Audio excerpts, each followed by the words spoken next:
ناظرین، اس وقت میں کھڑا ہوں دمشق شہر میں، اور میرے بالکل قریب دربار یزید ہے، اور میں دنیا کے سب سے لعنتی انسان کی قبر کے بالکل قریب کھڑا ہوں۔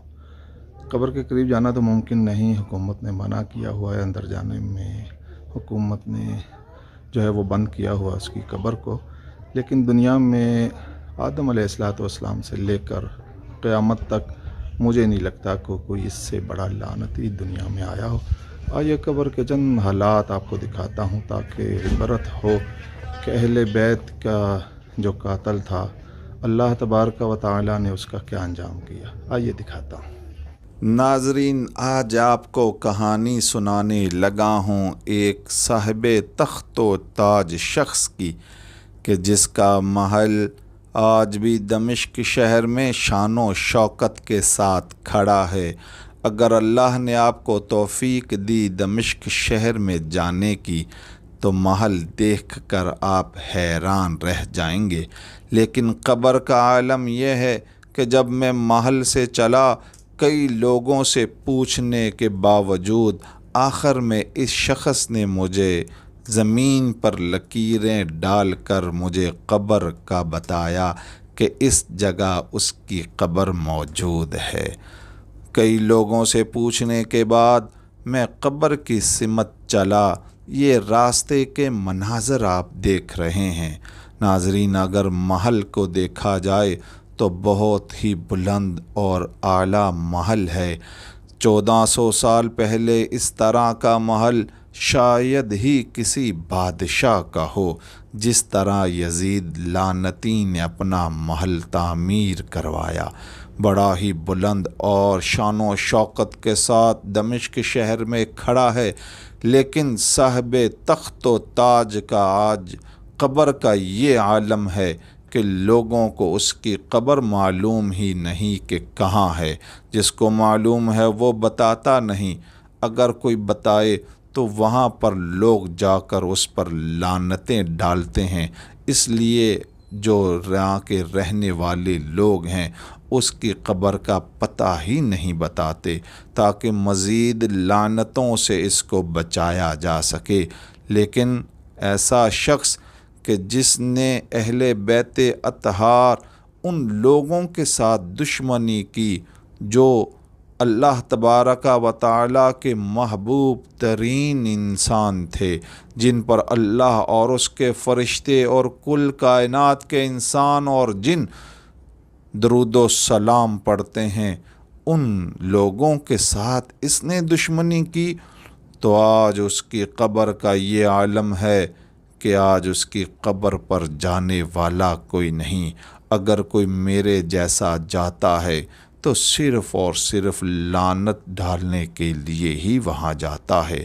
یہ تنگ گلیاں اور تنگ بازاروں سے ہوتا ہوا کہ جو دنیا میں بادشاہ تھا، صاحب تخت و تاج تھا، صرف اہل بیت کی دشمنی اور ظلم اور اللہ اور اس کے رسول کا قانون توڑنے کی اس کو اتنی بڑی سزا ملی کہ اس سے بڑا لعنتی شخص کوئی نہیں۔ قبر کا حال آپ دیکھیں گے، آپ حیران رہ جائیں گے کہ دنیا کا بادشاہ ہو اور اس کی قبر کا یہ عالم ہو کہ اس پر صفائی کرنے والا کوئی نہیں، اس کی قبر کا خیال رکھنے والا کوئی نہیں، اس کی قبر پر پانی ڈالنے والا کوئی نہیں۔ اس طرح کی قبر کا اس کا حال ہے۔ یہ دیکھیے، گلی کے کونے پر میں پہنچا تو یہ نیچے اس کی قبر آپ کو نظر آئے گی۔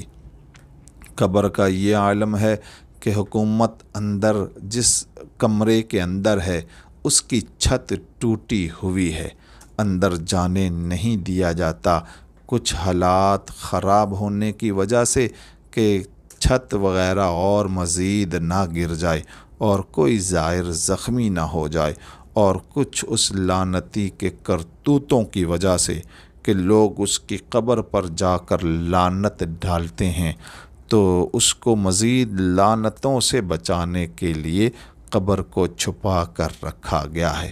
یہ قبر کے بیرونی منظر ہیں، آئیے ذرا کیمرہ بلند کر کے آپ کو اندر کے حالات دکھاتا ہوں۔ یہ ناظرین آپ اندر کے حالات دیکھیے کس طرح جھاڑ، اور یہ جو مشہور ہے کہ اس کی قبر میں آگ نظر آتی ہے یا سانپ اور بچھو نظر آتے ہیں، یہاں ایسا کوئی چیز نظر نہیں آئی، لیکن قبر کی لعنت کا یہ عالم تھا کہ اس سے زیادہ لعنتی قبر کسی انسان کی میں دیکھ نہ سکا۔ چھوٹی چھوٹی تنگ گلیوں میں اور بہت ہی برے حالات میں آج صاحب تخت و تاج بیٹھا ہے، جس نے اہل بیت سے دشمنی کی، اللہ نے اس پر بہت بڑی لعنت فرما دی۔ یہ قبر کے اگر مزید حالات آپ کو اندر سے دکھا سکوں تو یہ دیکھیے قبر کے اندر کے حالات، کہ قبر کے اوپر بہت ہی کوڑا کچرا ہے، اور یہ دیکھیے نہ کوئی صفائی، نہ کوئی انتظام، نہ کوئی قبر کے قریب کھڑے ہونے کے لیے تیار، کہ بدبودار اور لعنتی شخص کی قبر کے پاس کون آئے گا۔ اللہ تبارک و تعالی ہمیں دونوں جہانوں میں اہل بیت کی محبت اور ان کی اطاعت نصیب فرمائے۔ اللہ تبارک و تعالی ہمیں اہل بیت کی محبت میں جینا